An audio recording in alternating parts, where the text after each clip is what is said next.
After 7 years of cooking in London and traveling throughout the Middle East, North Africa, and Southeast Asia, my next guest is now here in New York as a partner and executive chef at Public.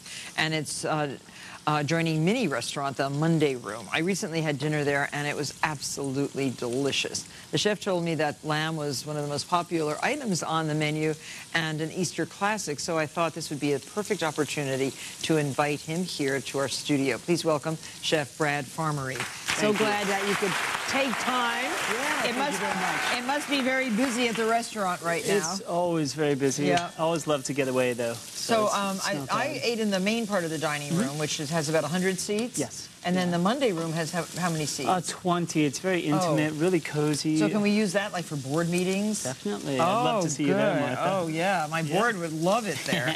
They would love this kind of food. So, so Brad said that he would make us a fantastic dinner that would be unusual but appropriate for Easter, which is lamb shanks. Yeah, quick and easy. Most of this can be done ahead of time, which I think is important when you're entertaining. Oh, yes. Lamb is obviously very traditional, but we want to do a nice flip on it. Forget tradition a little bit and do something new and interesting. So this is Moroccan-inspired. You got it. Yeah, and Moroccan lamb shanks. And then, so you have a quarter of a cup of olive oil, 1 onion sliced, 1 red chili, 2 cloves of garlic, and some ginger. 3 inches of French ginger, all chopped up beautifully. So it smells utterly delicious. So what do we add to that? I tell you what, I'll give it a stir if you add some celery. Okay, 2 ribs of celery. 2 ribs of celery. We'll throw some carrot in there. Again, it doesn't have to be... 1 carrot, very finely diced. Yeah, everything's it doesn't fine. have to be perfect. It's one of those easy recipes. So here come the spices. Okay. You got it. And you know, when I read your recipes, Brad's recipes, they have a lot of individual spices in them, and I think that that's really what the secret is to your cooking. Yeah, you want to build up a lot of flavor there. Beautiful. So 3-star anise, 2 sticks of cinnamon. And then we're going to dump in cumin, coriander, oregano, and saffron. So 2 teaspoons of everything, but 1 teaspoon of oregano. Yeah. Oh, and I love saffron so much. Beautiful background flavor and nice So what smell. got you into cooking? I think my mother actually got me into cooking originally. She always had a garden, baked bread. You know, I never ate fluffy white Wonder Bread. I always had home-baked bread. But actually started doing it professionally while I was going to college because I needed money more than anything else. So, where'd you go to school? Penn State. Oh, great. So engineering. Great. So what started as a hobby actually turned into my profession and a big passion as well. Oh, fantastic. So this cooks down. Yeah, it cooks down until you start getting aromatic and starts to smell beautiful, and it goes a little bit translucent. This is so beautiful. Yeah. Oh my gosh, look at that. And so what we want to do is start adding some more flavors and liquids to it. So we're going to add a bit of chicken stock. Now, I always make chicken stock at the restaurants, and we're going to give you the recipe for the chicken stock on the web at marthastewart.com because it's good. I mean, you brown everything really brown before you add the liquids, right? Yeah, you build up a lot of flavor, and it's really, you can't get that flavor anywhere else. And then just simple organic peeled tomatoes. Okay, so what, a whole can? There's actually 2 16-ounce cans in there. If you just want to smash them up a little bit, we don't have to go too serious on it because it's going to cook for about 2.5 hours, so that will all break down, almost like a good pasta sauce. Wonderful. I'm going to throw some dried apricots in there, and dried apricots might seem like an unusual addition. But that's Moroccan. They like sweet in their savory, don't they? There you go. Yeah. And if you have chili in there, if you have high acid like tomatoes, a bit of sugar kind of balances that all out. Yeah, it's nice to do it natural. Yeah. And last but not least... Have you spent a lot of time in Marrakesh, or...? I tell you what, I was lucky enough to do about 6 weeks traveling in Morocco. It's fantastic. It's beautiful, and that's also what inspired me to come up with dishes like this, is travel. So, last but not least, we'll throw in some olives. Look at those gorgeous olives. Yeah, beautiful. Oh, wow. And again, you can add... So whole olives, just like that? Whole olives. I think if you take the pits out or use pitted olives, they fall apart. You know, you have 2 hours of cooking this, and you'll end up with just mush with the pits in. Yeah, very important. Beautiful. And it just starts looking beautiful and smelling amazing.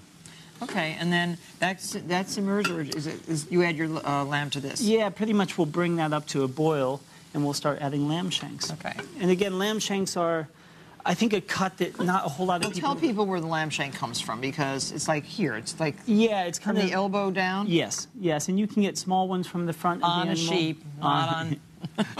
Not on me, or you for that No. matter, Martha. But what we want to do is, you know, lamb shanks cook for a long time. It needs, you know, 2.5 hours to Right. cook.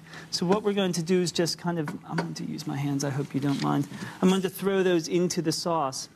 And usually when you braise, you would brown the meat first, but I know that people don't like taking that extra step. So it doesn't matter in this recipe? No, Oh. all I do is I just mentioned that you have to have them half submerged. And what Okay. will happen is the tops will brown up as the bottom cooks in Now, the do you juices. cook on top of the stove or in the oven? No, we'll put this in the oven for about 2.5 hours. Covered? Uncovered. Oh, At uncovered. 325. Oh, okay. So this will brown up, and every 20 minutes you want to turn them. Okay. So it becomes very evenly browned. I see. Oh, good. Yeah. Okay. Very Fairly nice. easy. Now, would you cook this in a tagine if you were home? I would love to. Yeah, it makes a great that's covered. presentation. Yes. Yeah. Yeah, but that has the hole so that all that vapor can come Okay. out. So, and what we want to do to serve with that is, you know, braise is going to take, it's going to be very rich and very heavy almost. So we want to make a wheatberry salad.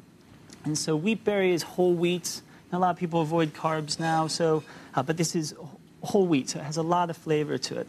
So what I do is soak them overnight. Overnight, yeah. And so So it's like a wheatberry couscous that you're exactly. Okay.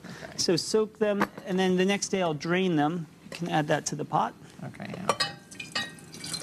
Oops, this one. One of those pitchers that leaks. So I'll just get this cooking. Okay. And this will go for about 45 minutes to 1 hour.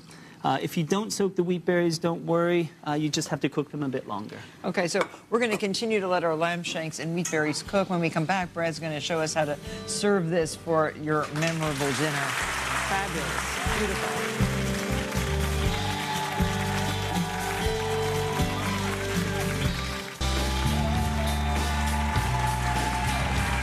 We're back with Chef Brad Farmerie of New York's Public Restaurant. Where is the restaurant? It's on Elizabeth between Prince and Spring. Okay, I downtown. always forget the names of the streets Yeah. downtown because there's so many, but Yeah. it's a wonderful, wonderful place and very unusual in its decoration. Where'd you get all the ideas for the decoration? There's a company called Avroco that I've been working with for a while, and they do amazing work. Yeah. And a lot of it was found objects. They Right, they that's, hate what's to, that's what makes it so interesting. yeah, they hate to over-design, so they Like try to old use post office boxes. post office and boxes, things. library card catalogs, things like that. Yeah, so. it's really, really interesting. Yeah. So here are the wheat berries that have that are now tender enough to eat, right? Yes, yeah. And they're so crunchy and nice. I think you'll really like this as an alternative to couscous. Yeah. And so this will be more like a salad. Exactly. Okay. Yeah, yeah. And again, important thing about this is it can all be done in the morning. Sure. To serve at night. So if I can get you to juice those. Okay, I will. And I'm going to do a bit of zest at the same time. So juice of 1.5 lemons and the zest of a lemon. All right. yeah,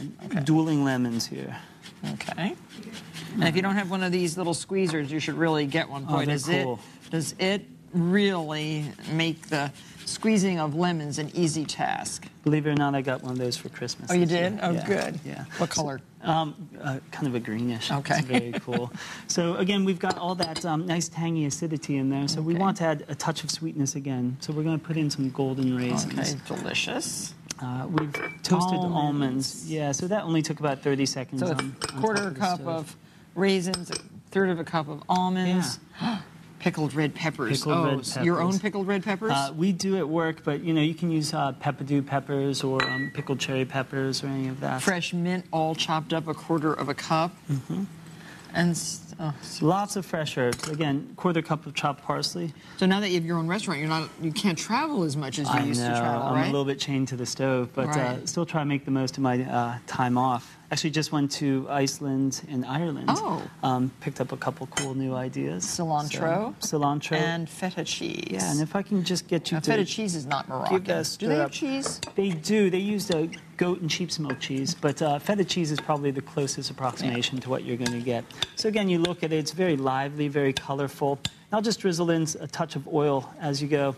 And again, I'd much rather use olive oil than butter or cream. You know, you get... You don't use a lot of butter or cream in your recipes, no, do you? no, I Very- prefer to let the ingredients do the talking. And also, I want people to eat at the restaurant once a week, not like a special occasion where you walk out feeling full and heavy. So.